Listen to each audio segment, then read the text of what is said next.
அனைவருக்கும் வணக்கம்.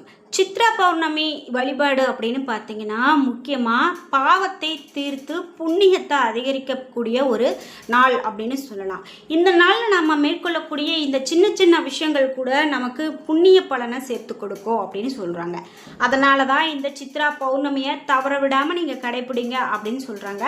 அந்த வகையில் இந்த பாவத்தை தீர்க்கக்கூடிய சித்ரா பௌர்ணமி வழிபாடை நம்ம எப்படி செய்யலாம், என்ன மாதிரியான முறையில் மேற்கொண்டால் நமக்கு நல்ல பலன், இது எல்லாமே நம்ம இந்த வீடியோவில் பார்க்க போகிறோம். வீடியோ கண்டிப்பாக உங்களுக்கு ரொம்ப பயனுள்ளதாக இருக்கும். ஸ்கிப் பண்ணாமல் பாருங்கள். வீடியோவை பார்க்கக்கூடிய நீங்கள் இந்த சித்திரை பௌர்ணமியில் என்ன மாதிரியான வழிபாடுகள் செய்வீங்க, அல்லது நீங்கள் குறிப்பாக இந்த கோவிலுக்கு போகக்கூடிய வழக்கம் இருக்குது அப்படின்னா மறக்காமல் உங்களுடைய கருத்துக்களை கமெண்ட் பாக்ஸில் பதிவிடுங்க. வீடியோவை ஸ்கிப் பண்ணாமல் பாருங்கள். நீங்கள் இன்னும் உற்சாகம் டிவி சேனலை சப்ஸ்கிரைப் பண்ணாமல் இருந்தால் சப்ஸ்கிரைப் பண்ணிக்கோங்க. கூடவே இருக்க பெல் ஐக்கானை மறக்காமல் கிளிக் பண்ணிடுங்க. வாங்க வீடியோக்குள்ளே போகலாம். இந்த வீடியோவை பார்த்துட்டு இருக்கக்கூடிய உங்களுக்கு வாழ்க்கையில் நிறைய பிரச்சனைகள் இருக்குது, என்னால் இந்த பிரச்சனைகளில் இருந்து வெளிவருவதற்கான ஒரு வழிமுறையே தெரியல, எங்கள் வீட்டில் திடீர்னு சண்டை வருது, கணவன் மனைவி பிரிவு அப்படின்னு நடக்குது அப்படின்னு சொல்லி ரொம்பவே ஒரு குழப்பத்திலையும் வருத்தத்திலையும் இருக்கீங்களா? இந்த வீடியோவுக்கு கீழே டிஸ்கிரிப்ஷனில் வராகி அம்மன் ஜோதிட நிலையத்தின் தொலைபேசி எண் கொடுத்துருக்கேன். அந்த எண்ணுக்கு தொடர்பு கொண்டு பேசி பாருங்கள். கண்டிப்பாக உங்களுக்கு இருக்கக்கூடிய பிரச்சனைகள் அனைத்தும் தீர்த்து வைக்கப்படும், சரியான பலன்கள் சொல்லப்படும். இந்த சித்திரை பௌர்ணமி 2026ஆம் ஆண்டு எப்போ தொடங்குது அப்படின்னு பார்த்தீங்கன்னா, மே 1, அதாவது வெள்ளி. பௌர்ணமி திதி ஆரம்பம் அப்படின்னு பார்த்தீங்கன்னா 30ஆம் தேதியே ஆரம்பிச்சிடுது. ஏப்ரல் 30ஆம் தேதி இரவு 9:51 இந்த நேரத்தில் சரியாக இந்த பௌர்ணமி ஆரம்பிக்குது. முழு நாளும் 1ஆம் தேதி இருக்கிறதால தான் நாம் அந்த மே 1 பௌர்ணமி அப்படின்னு சொல்கிறோம். இந்த பௌர்ணமி திதி எப்போ முடியுது அப்படின்னு பார்த்தீங்கன்னா, மே 1ஆம் தேதி இரவு 11:07 இந்த பௌர்ணமி முடியுது. கிரிவலம் துவங்கக்கூடிய நேரம் அப்படின்னு பார்த்தீங்கன்னா, ஏப்ரல் 30 இரவு 9:12 கிரிவலம் போகிறவங்க போகலாம். கிரிவலம் நிறைவு செய்வது எப்போ அப்படின்னு பார்த்தீங்கன்னா, மே 1 இரவு 10:52 கிரிவலத்தை நிறைவு செய்யலாம் அப்படின்னு இந்த பௌர்ணமியை பற்றி சொல்லியிருக்காங்க. நீங்கள் வழிபாடுகள் செய்யணும் அப்படின்னா இப்போ நான் சொன்ன இந்த நேரத்தில் நீங்கள் வழிபாடுகள் செய்யும்போது கண்டிப்பாக நல்ல பலன் கிடைக்கும். ஏப்ரல் 30ஆம் தேதி இரவு 9:51 இந்த பௌர்ணமி திதி தொடங்குது. இந்த நேரத்தில் நம்ம வழிபாடுகள்லாம் என்ன செய்யலாம் அப்படின்னு பார்த்தீங்கன்னா, சித்திரை மாதத்தில் வரக்கூடிய இந்த சித்திரை நட்சத்திரமும் பௌர்ணமியும் கூடி வர நாள் தான் நம்ம சித்ரா பௌர்ணமி அப்படின்னு சொல்கிறோம். புராணங்களில் சித்திரகுப்தன் பிறந்த நாள் சித்ரா பௌர்ணமி அப்படின்னு சொல்கிறோம். நம்மளுடைய பாவ புண்ணிய கணக்குகளை ஒன்று விடாமல் எழுதி வைத்து நம்மளுடைய உயிர் பிரிந்ததும் நம்ம நரகத்துக்கு செல்ல போகிறோமா சொர்க்கத்துக்கு செல்ல போகிறோமா என்பதை நிர்ணயிப்பது இந்த சித்திரகுப்தருடைய கையில் தான் இருக்குது. கணக்கு புத்தகத்தில் இருக்குது, அவருடைய கணக்கு புத்தகத்தில் அப்படின்னு சொல்லலாம். சரி, முக்கியமாக இந்த தமிழ் வருடத்தினுடைய முதல் மாதமான சித்திரை மாதத்தில் வர பௌர்ணமி தினத்தை நாம் இப்படி வழிபாடு செய்யும்போது நல்ல பலன்கள் அதிகமாக கிடைக்கும் அப்படின்னு சொல்லலாம். அந்த வகையில் நம்ம வீட்டில் என்னென்ன மாதிரியான வழிபாடுகள்லாம் செய்யணும் அப்படிங்கிறத பார்க்கலாம். முக்கியமாக நம்ம இந்த நாளில் வீட்டை சுத்தம் செய்தல், சித்ரா பௌர்ணமி அன்னைக்கு அதிகாலையிலேயே வீட்டை சுத்தம் செஞ்சு நிலைவாசலில் மாவிளை தோரணம் கட்டுறது நல்லது. அதே போல் பூஜை அறையில் சித்திரகுப்தருக்காக ஒரு சிறிய மனையில் பச்சரிசி மாவில் ஏடு மற்றும் எழுத்தாணி போன்ற கோலம் போடுறது ரொம்ப நல்லது. படைக்க வேண்டியதெல்லாம் என்ன அப்படின்னு பார்த்தீங்கன்னா, சித்திரகுப்தருக்கு ரொம்பவே பிடித்தது சர்க்கரை பொங்கல் மற்றும் நீர்மோர். மேலும் கலவை சாதங்கள், அதாவது புளியோதரை, எலுமிச்சை சாதம், இந்த மாதிரியான கலவை சாதங்கள் சித்திரகுப்தருக்கு பிடிக்கும் அப்படின்னு சொல்கிறதால இந்த மாதிரியான உணவுகளை சித்திரகுப்தருக்கு படைப்பாங்க.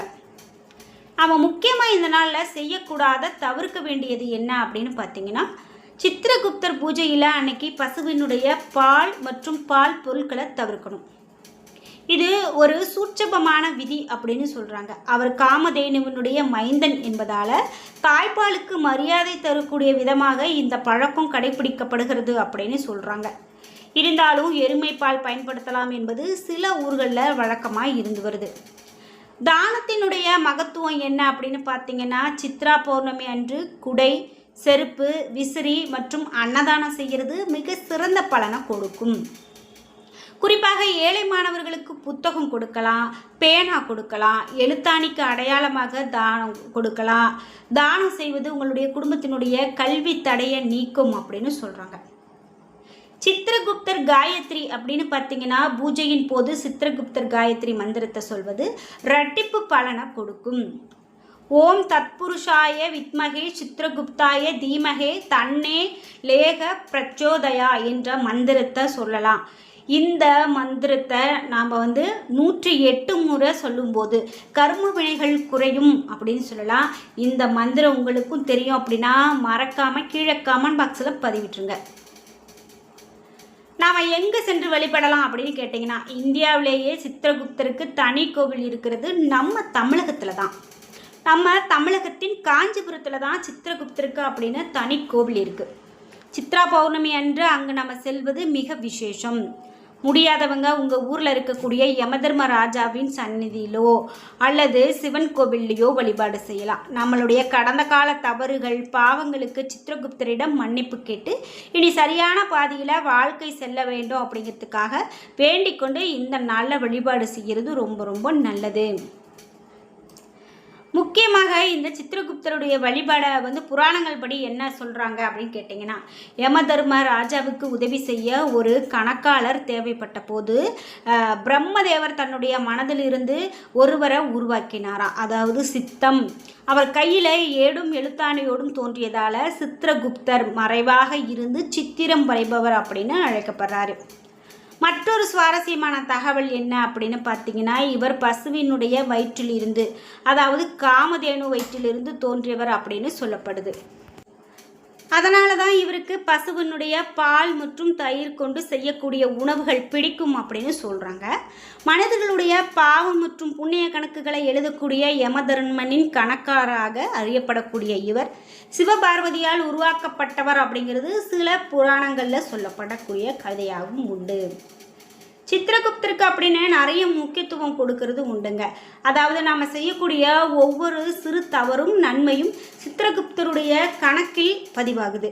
சித்ரா பௌர்ணமி அன்று அவர் நாம் மனமுருகி வழிபட்டால் நாம் செய்த அறிந்தும் அறியாமலும் செய்த பாவங்கள் கூட குறையும், அதனுடைய வீரியம் குறையும் அப்படின்னு சொல்கிறாங்க. நற்காரியங்கள் செய்ய வேண்டும் அப்படிங்கிறது புத்தி பிறக்கக்கூடும் அப்படிங்கிறது ஐதீகம். நம்மளுடைய கர்ம வினைகள் குறைந்து வாழ்வை புதுப்பிக்க கொள்ளக்கூடிய நாளாகவும் இந்த சித்ரா பௌர்ணமி தினம் கருதப்படுகிறது.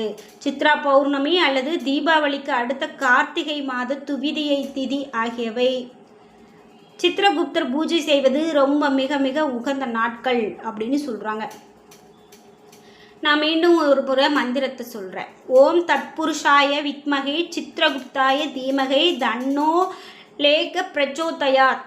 இந்த மந்திரத்தை நாம் 108 முறை தினமும், அது முக்கியமாக இந்த பௌர்ணமி சித்திரகுப்தருக்காக வழிபடக்கூடிய இந்த பௌர்ணமியில் வழிபாடு செய்கிறது மிக மிக நல்லது அப்படின்னு சொல்கிறாங்க. முக்கியமாக இந்த நாளில் நம்ம காலையிலேயே புனித நீராடல் அல்லது விரதம் இருக்கிறது இதெல்லாம் மேற்கொள்ளலாம்.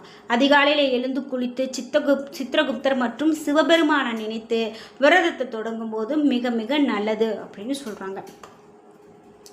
நாம் முன்பு பார்த்தது போல் எலுமிச்சை சாதம், தேங்காய் சாதம் அல்லது சர்க்கரை பொங்கல் இவையெல்லாம் படைத்து வழிபாடு செய்யுங்க. மாலை நேரத்தில் சித்திரகுப்தருடைய கதை அல்லது சிவபுராணம் படிக்கிறது ரொம்ப நல்லது. அதுக்கப்புறமா நீங்கள் கிரிவலம் போகணும் அப்படின்னு பார்த்தா திருவண்ணாமலை போன்ற சிவனுடைய ஆலயங்களில் கிரிவலம் போகிறது மிக மிக நல்லது, பாவங்களை போக்கக்கூடியது அப்படின்னு நம்பப்படுது. சித்திரகுப்தரை வழிபட்டால் ஆயுள் விருத்தியும் செல்வ செழிப்பும் அதிகரிக்கும். கர்ம வினைகளினுடைய தாக்கம் குறைந்து மனோசக்தி அதிகரிக்கும். அதே போல் தெரிந்தும் தெரியாமலும் செய்த பாவங்கள் கூட நீங்கும் அப்படின்னு சொன்னால் அது மிகையாகாது. என்ன நண்பர்களே, இன்றைக்கி வீடியோவில் நம்ம சித்ரா பௌர்ணமியை பற்றி நிறைய தகவல்களை தெரிஞ்சுக்கிட்டோம்.